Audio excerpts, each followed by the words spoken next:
మీనాక్షికి వెన్నుపోటు పొడిచిందెవరు?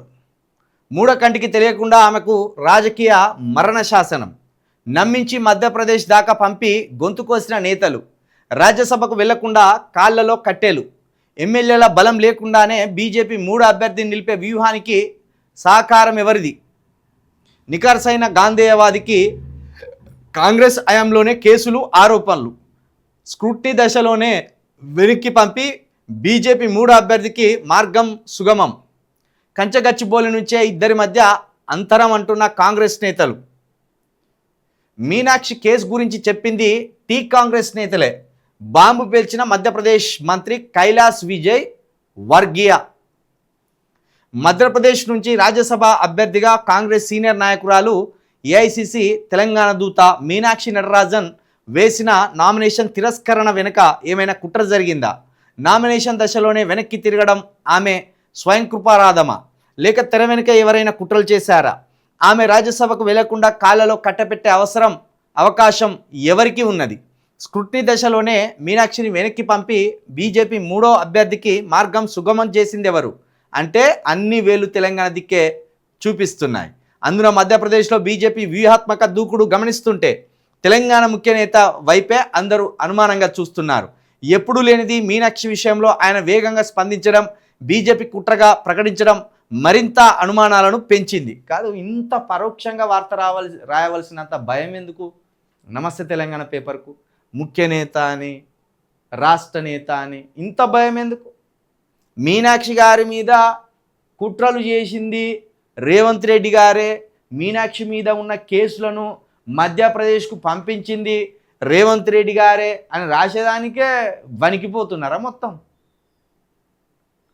ఆ Telugu sky paper అనేమో Revanth Reddy గారి పేరు పెట్టి రాస్తాను, ఇక్కడ పేరు పెట్టి రాసేదానికి మొత్తం వణికిపోతున్నారు. మధ్యప్రదేశ్ రాజ్యసభ అభ్యర్థిగా మీనాక్షి నటరాజన్ గారితో ఇక్కడ కాంగ్రెస్ వాళ్ళు నామినేషన్ వేయించింది. అందులో తెలంగాణలో కొన్ని కేసులు ఉన్నట్టు ఆ నామినేషన్ పత్రాలలో పొందుపరచలేదట. ఇగో అందుకు ఆమె స్క్రూటినీ దశలోనే వైదొలగవలసి వచ్చింది. అయితే ఈ తతంగం వెనుక, ఈ కుట్ర వెనుక ఈ రాష్ట్ర ముఖ్యమంత్రి గారు ఉన్నారనేది ఇప్పుడు ఈ పేపర్ యొక్క అనుమానం, బీఆర్ఎస్ నాయకుల యొక్క అనుమానం. వాళ్ళు ఏం చేస్తాను, ఈ కుట్ర అంతా చేసింది రేవంత్ రెడ్డి గారే అంటాను. రేవంత్ రెడ్డి గారే ఇక్కడ ఎన్ని కేసులు ఉన్నాయి అనేది అక్కడికి పంపిళ్ళు, అక్కడ బీజేపీ నాయకులకు పంపించిళ్ళు.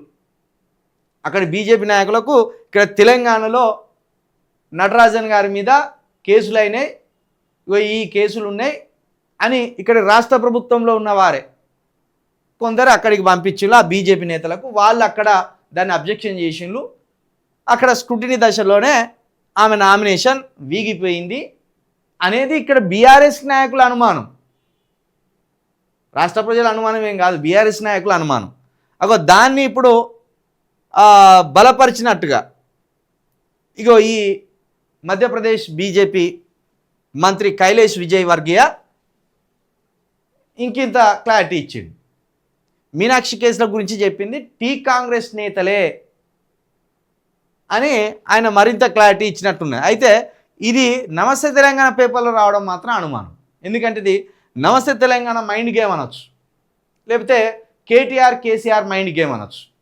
రేవంత్ రెడ్డి గారిని ఇరికిస్తే ఇంకా రసవత్తరంగా జరుగుతుంది రాజకీయం అనేది వాళ్ళ ఆలోచన అయి ఉండొచ్చు. బహుశా ఇప్పుడు హెచ్సియు భూములు ఉన్నాయి కదా, ఆ హెచ్సియు భూముల దగ్గర నుంచెల్లే నటరాజన్ గారికి రేవంత్ రెడ్డి గారికి మధ్య కొంత మనస్పర్ధలు, విభేదాలు ఉన్నాయి. ఎప్పటికప్పుడు రేవంత్ రెడ్డి గారి పాలన విధానం ఎట్లున్నదో, ఆయన ఎట్లా ప్రవర్తిస్తున్నాడో, ఆయన ఏ రకంగా మాట్లాడుతున్నాడో, ఆయన చర్యలు ఎట్లున్నాయో నటరాజన్ గారు మొత్తం హైకమాండ్కి చేరవేస్తున్నారు.